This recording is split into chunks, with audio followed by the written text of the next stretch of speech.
अभिले दवाई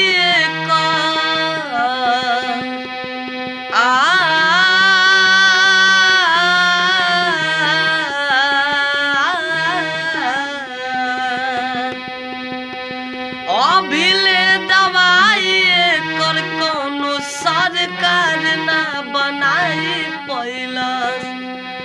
बहुत तेजी से धरता कोरोना वायरस, बहुत तेजी से फैलता कोरोना वायरस। अभिले दवाई कर कोनो सरकार ना बनाई पैलस।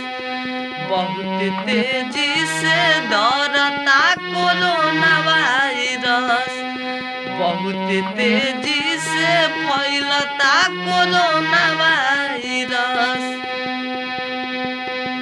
अरे सब लोग रही जा घर ही दुआरे, बाहर निकलला पुलिस लागे मारे। सब लोग रही जगह रही दुआरे, बाहर निकलला पुलिस लागे मारे। मास्क लगा के थोड़ी हो, मास्क लगा के थोड़ी दूरिया बना के सबके राह कहलस। बहुत तेजी से धरता कोरोना वायरस, बहुत तेजी से फैलता कोरोना वायरस।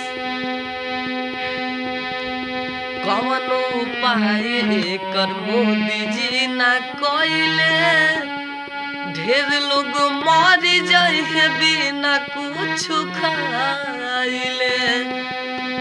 अरे कौन उपाय एकर मोदी जी ना कइले, और ढेर लोग मर जाए बिना कुछ खाइले।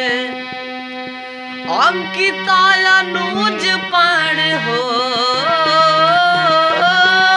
अंकिता अनुज पांडे टेंशन में रहे कमजोरी धैलस। बहुत तेजी से फैलता कोरोना वायरस, बहुत तेजी से धरता कोरोना वायरस।